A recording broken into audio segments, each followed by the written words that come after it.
ఈజీనా? నేను ఎందుకు చెప్తున్నా మీకు ప్రభాకర్ రావు గారి గురించి అంటే, ప్రభాకర్ రావు గారికి కూడా అలాంటి ఆలోచనలు ఇచ్చే వీళ్ళు బయటికి పంపించే ప్రయత్నం అప్పుడు చేసిరు. ఎందుకంటే ఫోన్ ట్యాపింగ్ అనేది క్లియర్ గా ప్రజల మధ్యన ఆ రోజు ఈ ప్రజాస్వామ్య దేశంలో అధికారం వస్తే అధికార దుర్వినియోగం ఒక నిదర్శనం.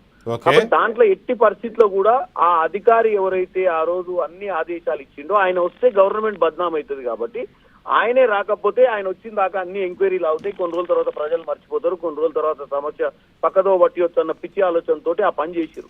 కానీ ప్రభుత్వం ఆయనను పట్టుకొచ్చింది. ఈ రోజు కూడా ఈ పర్టికులర్ ఇష్యూ ఏదైతే ఫార్ములా రేస్ కి సంబంధించినటువంటి ఇష్యూలో కూడా ఈ 44 కోట్ల రూపాయలు ఏదైతే వాళ్ళు ఫార్ములా రేస్ కి పంపించడం జరిగిందో అది కూడా ఎలక్షన్ కోడ్ వచ్చిన తర్వాత, అంటే ఎలక్షన్ కోడ్ వచ్చి అసలు ఏ ట్రాన్సాక్షన్ జరగని టైంలో కూడా ఆ ట్రాన్సాక్షన్ చేసిన దాంట్లో కీలక పాత్ర వహించింది కేటీఆర్ గారు ఆదేశాలు ఇచ్చిన, కేటీఆర్ గారు ఆదేశాల మేరకే చేసిన అని చెప్పబడే వ్యక్తే అరవింద్ కుమార్. అవును, అసలు ఈ ట్రాన్సాక్షన్ ఎందుకు చేసినామని అడిగింది ఎవరు? ఎందుకంటే ఆయనే హెచ్ఎండి అధికారి కాబట్టి ఆయనే చేసిండు. కాబట్టి ఎందుకు చేసినాం అంటే, అవునండి మంత్రి గారు చెప్పారు కాబట్టి చేసినా అన్నాడు ఫస్ట్ లా.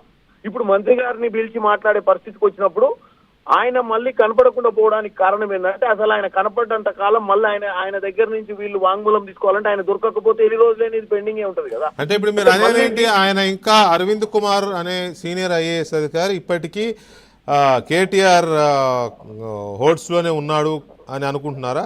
మీరు నమ్ముతున్నారా? ఎందుకంటే ఆయన వెళ్ళిపోమంటే వెళ్ళిపోవడానికి, ఉండమంటే ఉండడానికి.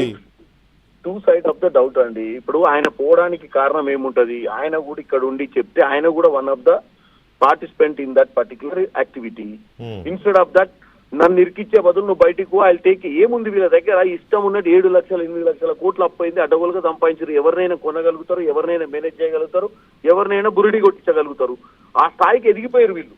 ఎందుకంటే ఇప్పుడు ఈ రాష్ట్రంలో ఉన్న పరిస్థితులకు ఈ రోజు వాళ్ళు ఏదైనా మేనేజ్ చేస్తామన్న ఉద్దేశంతో ప్రతిసారి మేము 2 నెలలకి అధికారంలోకి వస్తాం, ఈ రోజు ఎన్నికలు పెట్టినా 100 మంది గెలుస్తాం, ఈ మాటలన్నీ కూడా ఎవరు మాట్లాడతారు? ప్రజాస్వామ్యంలో అన్ని అంగుళాలు ఉన్నాయి మా దగ్గర, ఏది వచ్చినా కానీ మేము అన్ని కొనుక్కోగలుగుతాం, అన్ని మేనేజ్ చేయగలుగుతాం అన్నోళ్ళే. సో అరవింద్ కుమార్ ప్రభుత్వానికి సమాచారం లేకుండానే వేరే దేశాలకు వెళ్ళిపోయారని మీరు చాలా ధృవీకరించుకున్న సమాచారంతోనే మాట స్టేట్మెంట్ చేశారా?